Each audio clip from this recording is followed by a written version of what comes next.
Bitcoin again, if we're looking at this chart, what do we see? Well, the reason I zoomed out is I want us to keep our eye on that high. That's your March high from 2024, right? So March this year's high.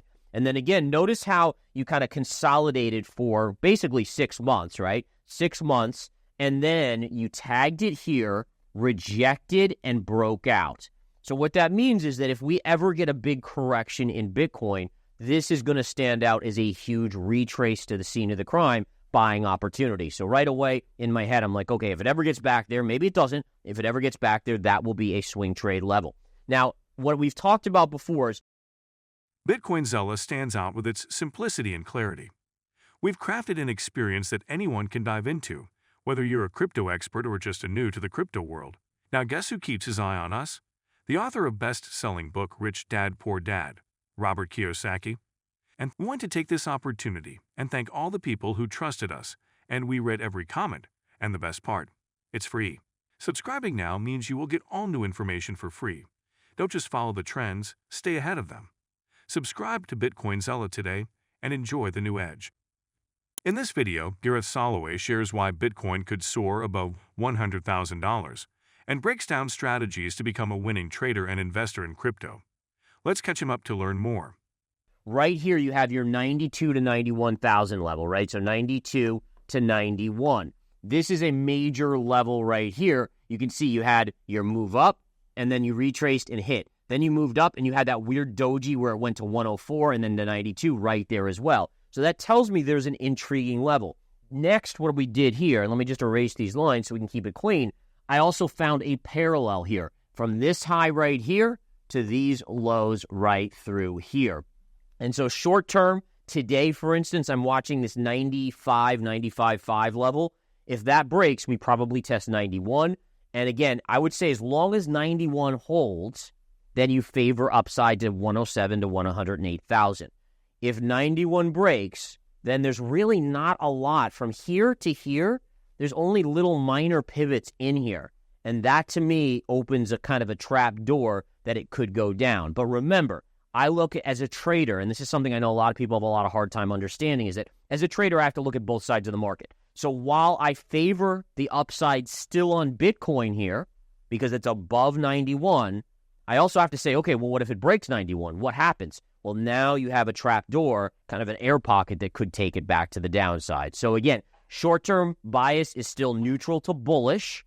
With your, again, any sort of break here would open up the bearish side. But as long as we hold 91, it's okay in that scenario. All right, let's go to Ethereum here, guys. We'll cover a couple of these altcoins because, again, they are in motion today. You guys can see this is a great example. If we flip over here, and I'll come to the big board and take a look. If we look at this, right, this is a great example of resistance working to, reject price. Here you had your high back here in March, which was when Bitcoin made that former high. You had a lot of choppiness. You can see this beautiful upsloping trend line right through here. But look at how we tagged this line, and then price was rejected. Now, where is price going to go most likely? Well, probably right here, right below, right around 3,400. There's going to be this former pivot. That should yield some good technical support. If it gets through that, you're looking at around 3,000 right in that vicinity as secondary support. Now, if it can break 4,100, now you're talking about really no major resistance until you get back to that all-time high at around $48, $49, $5,000, all right? But right now, respect resistance. It's hit resistance. Path of least resistance remained lower. You can see it's already corrected pretty sizably to the downside. Now, let's quickly go over just one other one. I'm trying to think of which one I want to go over. Let's look at Solana here. Solana's a pretty popular one. And if we look at Solana, again, you can see the beauty of Solana is it went right to double top. Here's your high from 2021. It double topped here. And by the way, the market cap was 50% higher. So technically, market cap wise, it was way, way above its all-time highs. But notice the rejection right at the psychological double top. And then you have this little trend line here. Look, every time it hits, it comes back, hits it, bounces, hits it, bounces, hits it, bounces.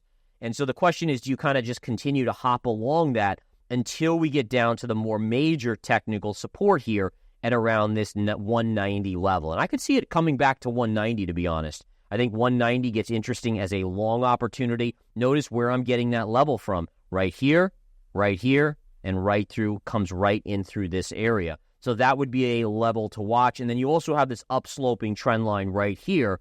If ever we get down there, that would be huge, huge technical support around 160. Bitcoin's recent 10% decline, dropping from $103,493 to under $93,000, may indicate a turning point in market dynamics, with sell-side pressures showing signs of easing. Analysts suggest that the volatility that often accompanies such dramatic shifts could be subsiding as realized profits plummet by 76%, falling from $10.5 billion to just $2.5 billion daily. This significant drop in profit-taking activity suggests that market participants may be less inclined to sell at current price levels, potentially paving the way for more stability in the near term. Despite short-term turbulence, long-term holders maintain a strong position. With an average gain of 400% and a realized price of $24,481, their confidence remains undeterred by recent dips. These metrics highlight the resilience of seasoned investors who have weathered similar market cycles and emerged with robust returns. Market data adds further depth to the narrative. Binance's funding rate has stabilized at 0.01%, reflecting a decrease in speculative trading. This steadiness, coupled with reduced realized profits, points to a maturing market balance. However, caution persists as sell-side pressure, driven by long-term holders, still dominates. Bitcoin's trajectory remains closely watched. While some predict a cooling-off period, others emphasize the potential for continued fluctuations, urging vigilance amidst evolving market conditions.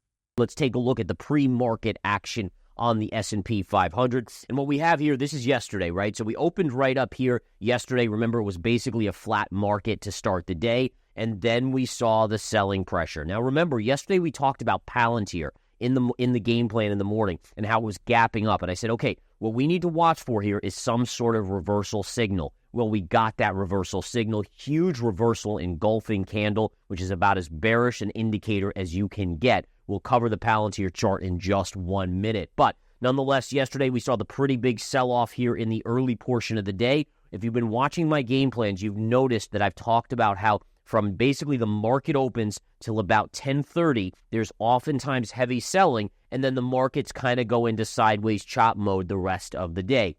Generally, institutions, if you're looking to unload, when are they most likely to unload? The answer is in the first hour. Why? Because there's the most liquidity. Investors are getting into positions, investors are maneuvering, they're putting new money to work, generally in the first hour of the day. And so it creates this opportunity for institutional money to unload at the best time possible when they can unload the most that they can. And remember, we're talking about institutions unloading hundreds of billions of dollars potentially in the market, and so therefore they need that liquidity. Otherwise, they'll crash the market. And even so, look at the drop yesterday, right? Look at the size of that move to the downside. Now, we chopped sideways into the end of the day. The markets had a small down day, S&P down about 0.6%, but it was more about where the reversals came. We saw high-flying stocks that had been going up nonstop, day after day, week after week. Palantir, Apollo Global, UAL, United Airlines, APP, AppLovin, names like that had big corrective moves, and that can historically denote a key market pivot. And remember, we're just about a week away, less than a week away from that cycle date as well. All right, this morning, what are we seeing? We're seeing the markets initially were floating up a little bit here in the pre-market. Again, this is the 10-minute chart of the S&P, and now we've kind of come back in a little bit. We are still net positive on the S&P as buy the dippers are looking to buy the 0.6% dip on the S&P. Ethereum's recent dip to $3,800, marking a 5% decline after failing to breach the $4,050 resistance level, has raised questions about the sustainability of its bull run. While the drop has sparked concerns among investors, data from derivatives markets paints a picture of cautious optimism. Traders appear to be hedging their bets on a potential recovery, rather than embracing a bearish outlook. The broader market context remains a key factor influencing Ethereum's performance. Spot Ethereum ETF have attracted $1.17 billion in inflows since late November, showcasing sustained institutional interest. However, multi-year resistance at $4,050 continues to cap price momentum, creating uncertainty about Ethereum's ability to break out of its current range. Despite this, Ethereum futures maintain a healthy 17% annualized premium, highlighting robust demand for leveraged positions and signaling trader confidence in Ethereum's long-term potential. On-chain activity further supports a narrative of resilience. Network usage has surged by 24% week over week, with decentralized application volumes nearing $24.2 billion, buoyed by Layer 2 scaling advancements.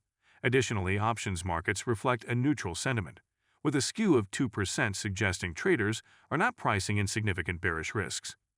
While macroeconomic pressures linger, Ethereum's fundamentals and strong derivatives data hint at recovery prospects ahead. If you've been with us so far, a big thank you. Don't forget to subscribe for free to Bitcoinzilla for your daily news. The link is waiting below. That's all for today's crypto news. Stick around for more updates, insights, and analysis on cryptocurrencies. Share your thoughts in the comments, like this video, and subscribe for more exciting content.